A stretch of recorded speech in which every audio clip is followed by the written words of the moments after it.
Alors bonjour, je voulais faire cette petite vidéo en fait sur les signes astrologiques parce que, je me suis rendu compte que c'était souvent une porte d'entrée privilégiée pour, apprendre à connaître l'astrologie.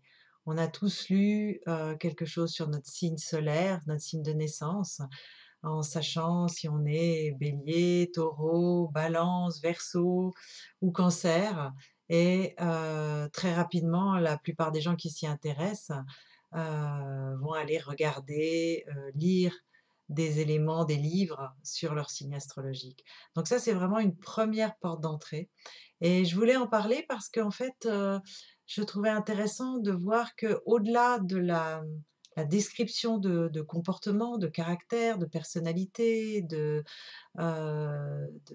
ressources et de qualités ou de défauts aussi, hein, que l'on peut trouver dans un signe astrologique. En fait, il y a un autre niveau de lecture qui me paraît vraiment intéressant et à ne surtout pas négliger. Hem, c'est de comprendre qu'en fait, un signe astrologique, il n'est pas là uniquement pour décrire un comportement que l'on peut avoir, même si la plupart du temps, ça peut s'avérer très juste. On ne se réduit pas à cette caractéristique. C'est-à-dire que, les signes sont en fait des canaux énergétiques. Ce sont des vibrations, ce sont des réservoirs de potentialité. La vie, l'univers, l'énergie qui est une, nous met à disposition de multiples facettes, de multiples ressources, de multiples qualités à notre disposition et en fait, même si, nous pensons que nous sommes, Bélier, Taureau, Scorpion ou Lion, ce qui est juste, heu, nous sommes aussi tous les autres signes. Il n'y a aucun signe qui est absent de notre vécu. Nous avons dans notre thème de naissance les 12 signes, les 12 canaux énergétiques. C'est comme si on pouvait prendre un peu cette image, comme quoi, on est au centre d'une pièce, une pièce circulaire et puis il y a 12 fenêtres ou 12 vitraux avec des couleurs différentes et nous habitons au centre de ce lieu. C'est un lieu comme un lieu sacré et nous recevons de l'extérieur la lumière qui traverse ces 12 vitraux. Et donc, nous recevons ces 12 vibrations, ces 12 signatures énergétiques.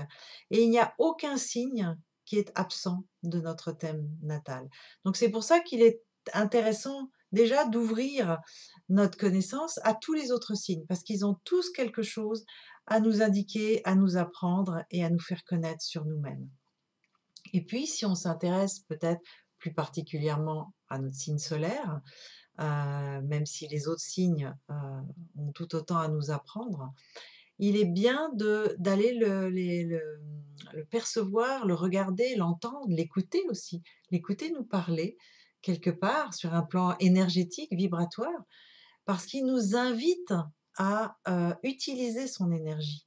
Il nous l'impose pas de manière absolue, comme on l'a vu dans une vidéo précédente, ce n'est pas une influence directe qui nous soumet à une définition, à une recette, à une comment dire? Une restriction, mais au contraire, qui nous invite à, découvrir les énergies dont nous sommes porteurs pour les manifester, pour les actualiser, pour les réaliser. En tout cas, pour nous réaliser à travers elles, à travers la connaissance que nous pouvons en avoir.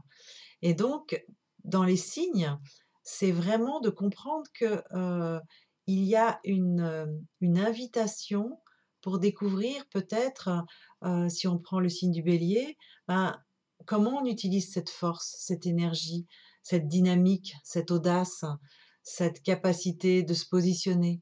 Comment est-ce qu'on utilise, par exemple, si c'est le Cancer, toutes les émotions, les ressentis, les tout ce qui nous touche profondément, toute cette douceur et cette tendresse, cet accueil de nous-mêmes.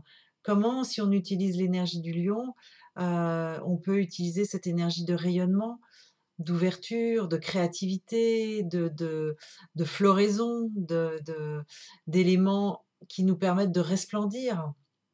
Comment, si on est en lien avec le Capricorne, on apprend à grandir, à mûrir, à se redresser, à se positionner, à prendre sa place et à prendre sa responsabilité et ainsi de suite. Je pourrais faire une fois une vidéo, plus particulièrement sur chacun des signes. Mais ce que je veux dire, c'est que, c'est important de comprendre les signes, heu, dans le sens d'une invitation à, ressentir, percevoir, connaître l'énergie dont ils sont porteurs. Parce qu'en fait, ils nous invitent dans notre thème à nous demander: «Mais comment on utilise cette énergie? Qu'est-ce qu'on en fait?» Cette énergie, en fait, elle ne s'impose pas à nous. Elle ne s'impose pas à nous, elle ne s'impose pas d'une manière, qui serait de l'extérieur vers l'intérieur. Elle nous révèle et elle nous invite à nous demander: «Mais qu'est-ce que je fais de cette énergie? Qu'est-ce que je fais de ma puissance? Qu'est-ce que je fais de ma tendresse? Qu'est-ce que je fais de ma capacité relationnelle? Qu'est-ce que je fais de ma capacité de transformation? Qu'est-ce que je fais de mes ressources? Qu'est-ce que je fais de mes talents?» C'est vraiment cette invitation à les graines qui ont été plantées à l'intérieur de moi. Comment est-ce que je leur permets de fleurir? Comment est-ce que je leur permets de grandir, de se développer et de porter leurs fruits? Donc en fait, l'énergie des signes, c'est vraiment un réservoir de potentialité qui est mis à notre disposition et que nous avons à utiliser, que nous avons à mettre en œuvre et à ne pas laisser ce terrain en friche.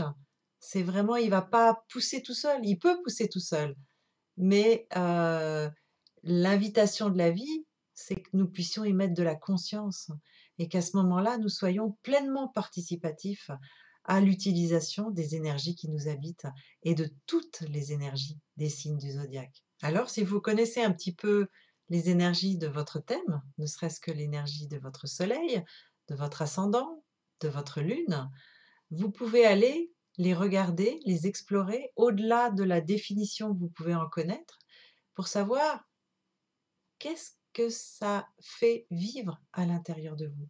Comment le vivant se manifeste et s'anime en résonance avec cette énergie-là. Bonne découverte!